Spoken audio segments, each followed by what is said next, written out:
כשנודע לנו שבעצם סיוון חולה בלוקמיה, כמובן שזה שוק מאוד מאוד גדול ותחושת חוסר אונים. החלומות הכי גרועים של אדם, אני חושב, עם ילדים, זה שיקרה משהו לאחד הילדים שלו. עינת עודדה אותי לצלם גם לתיעוד, גם שיהיה לנו מזכרת בשביל סיוון מכל מה שקרה.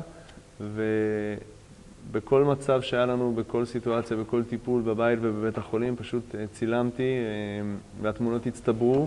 עשיתי את זה כי הרגשתי צורך ליצור משהו ולחיות את החיים הרגילים במקביל לחיים פתאום בעלי התפנית שהתחלתי לחיות כשרוב הזמן היינו בבית חולים או בעיסוק במחלה.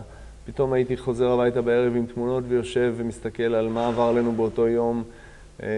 יכול לבחור ולערוך, לטפל בתמונות ולהסתכל על המחלה של סיוון גם מהצד ולא רק כמי שמעורב מבפנים. מבחינתי זה היה סוג של הקלה, סוג של התמודדות שעזרה לי לא להתמוטט.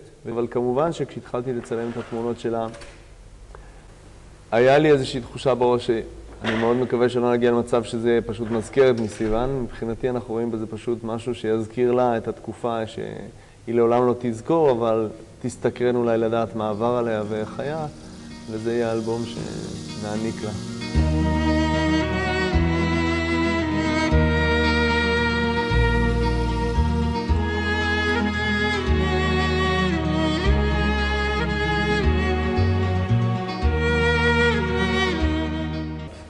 האמונה שלי נובעת מכוחות נפשיים, מאופטימיות, מעידוד שאנחנו מקבלים מאנשים אחרים.